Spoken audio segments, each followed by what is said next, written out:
नमस्कार दोस्तों, स्वागत है आपका टुडे न्यूज़ चैनल पर। मैं हूं आपका होस्ट राजेश बलूनी और आज हम बात करेंगे दिल्ली के पूर्व मुख्यमंत्री अरविंद केजरीवाल के खिलाफ बढ़ते कानूनी संकट के बारे में।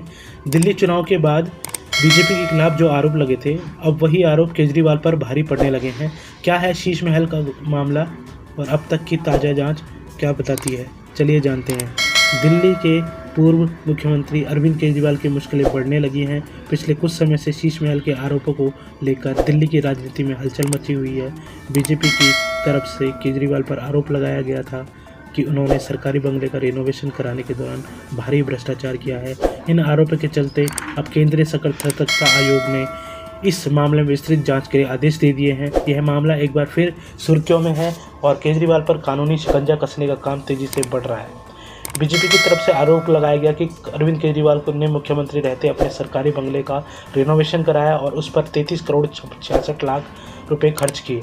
दावा किया गया कि इस रेनोवेशन के शुरुआत में जो खर्च 7 करोड़ रुपए था, वह बढ़ते बढ़ते 33 करोड़ रुपए से भी ज़्यादा हो गया।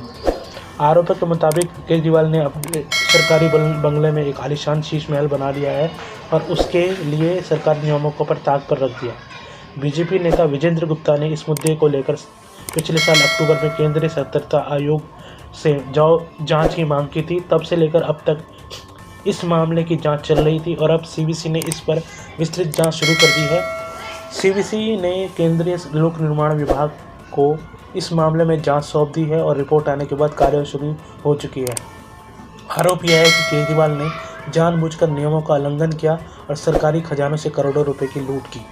बीजेपी का कहना है कि केजरीवाल ने अपने सरकारी बंगले का रेनोवेशन कराया और इस दौरान बिना किसी सार्वजनिक सुरक्षा के और नियमों को दरकिनार करते हुए यह खर्च बढ़ा दिया। इस तरह से बनाए गए शीश महल में सरकारी फंड का गलत इस्तेमाल किया गया और अब सीवीसी ने इस मामले में पूरी जांच की प्रक्रिया शुरू कर दी है। अरविंद केजरीवाल और उनकी पार्टी आम आदमी पार्टी इस आरोप पर लगातार पलटवार करती रही है। केजरीवाल ने चुनाव के दौरान बीजेपी पर आरोप लगाया था कि बीजेपी से झूठे आरोपों में फंसा रही है और उनके खिलाफ साजिश कर रही है। केजरीवाल और उनकी पार्टी ने बार बार यह दावा किया था कि वे कट्टर ईमानदार है और उनका उद्देश्य सिर्फ दिल्ली की जनता सेवा करना, न कि सत्ता का दुरुपयोग करना है। लेकिन ये सारे दावे धरे के धरे रह गए जब दिल्ली की चुनाव में उन्हें करारी हार का सामना करना पड़ा।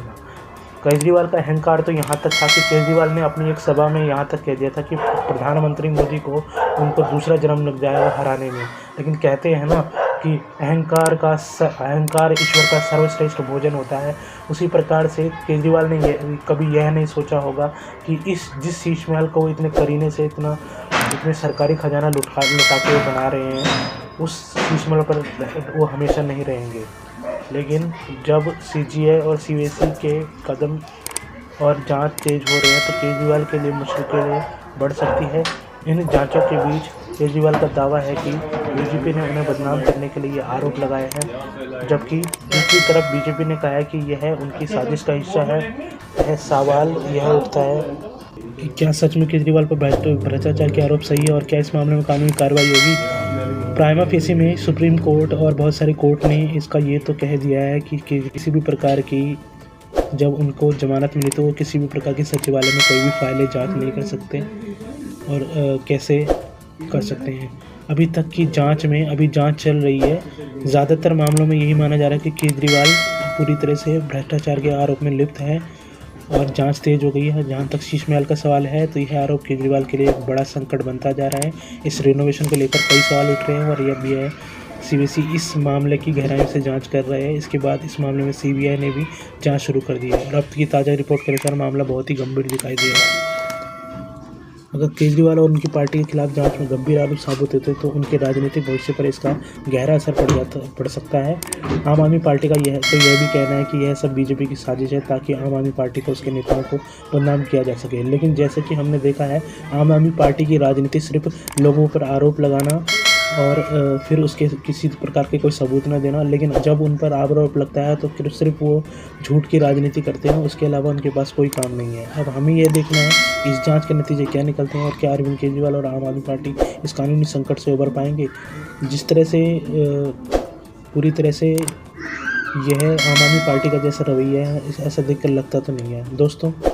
तो यह था आज का विश्लेषण। अगर आपको यह वीडियो पसंद आया तो कृपया इस वीडियो को लाइक करें, चैनल को सब्सक्राइब करें और इस बारे में अपनी राय कमेंट बॉक्स में ज़रूर रखें। और हाँ, बेल आइकन दबाना ज़रूर बेल आइकन दबाना ना भूलें। हमें आपकी राय का इंतज़ार रहेगा। जय हिंद, जय भारत, जय वंदे मातरम।